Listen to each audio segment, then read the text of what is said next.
Matt, the counter arguments they use are typically to cite exceptions. What they will do is they'll say, well, what about the elderly couple who gets married and they have no possibility of procreation? Or what about the infertile couple who gets married and they have no possibility of procreation? Well, realistically, society doesn't have all that much interest in whether old people get married to each other because they're not procreating. With that said, this is sort of like arguing that a dog does not have 4 legs definitionally because some dogs have 3 legs. That doesn't change the definition of marriage to say man and woman are the only people who can form a marriage just because some of those unions don't result in children. Right, exactly. It's still in principle the man-woman union is procreative, and there are going to be exceptions based on old age or disease or whatever.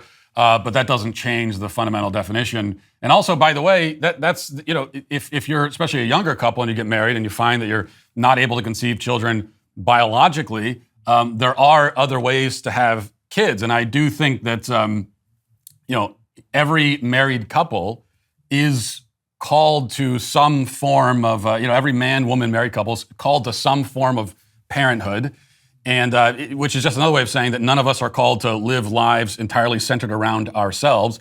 And there are other ways to do that, and obviously adoption is one. And of course, the response to the other side is, well, then do I support 2 men adopting kids? And I don't, but the reason is that, again, children need a mother and a father, and it's best if they can have their own biological mother and father. That's not the way it works out in reality, though. And so if they can't have that, then another really good option is to have an adopted mother and father, but they still need both of those roles filled. And a man simply cannot fill the role of a mother. And I know that, having kids myself, that I cannot be to my kids what my wife is, because I'm not a woman. I can't be their mother. I can be their father. And every child needs both.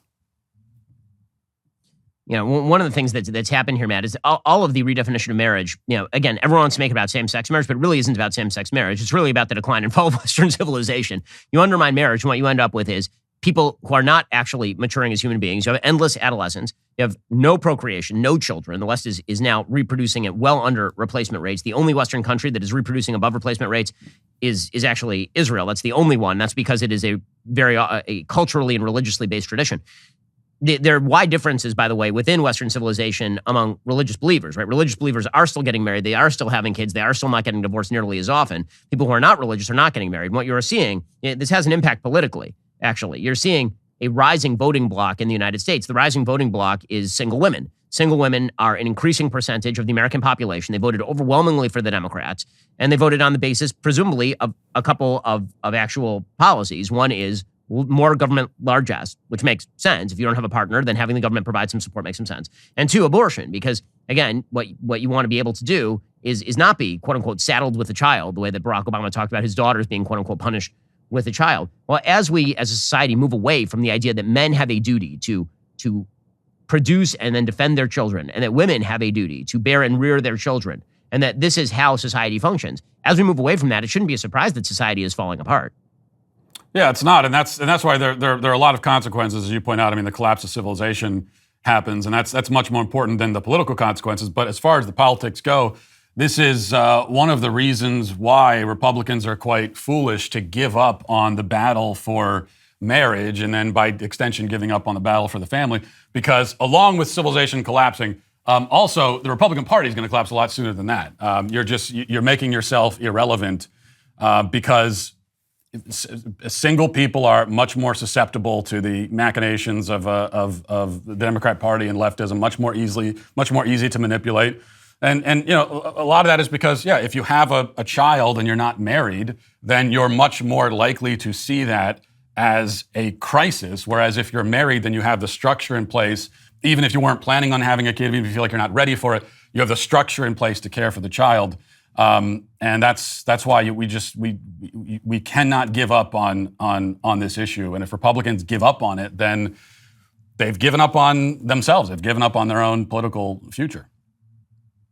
Matt, I think there's another thing that's happening too, and that is that in the absence of definitions and reality and frankly God, in the absence of all of those things, what you end up with is a belief that the government is God and simply can redefine reality at whim, which is why you now have the belief, look, no matter what bill the government passes, or no matter what Supreme Court decision is made, suggesting that marriage is actually between any 2 consenting adults, marriage is not between any two consenting adults. It just isn't. I mean, it's like if the Supreme Court made a decision tomorrow declaring that the color blue is yellow, well, they can make that decision and we can build all of our laws around that silliness.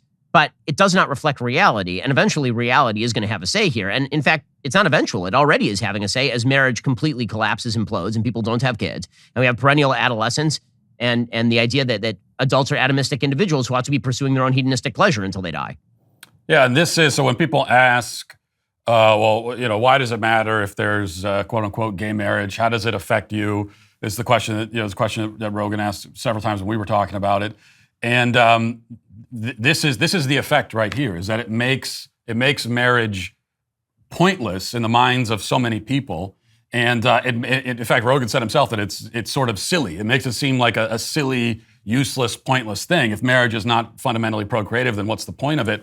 And then what do you have? You have younger people especially who they pick up that message, they hear that loud and clear, and they say, well, there's no why get married? There's no point.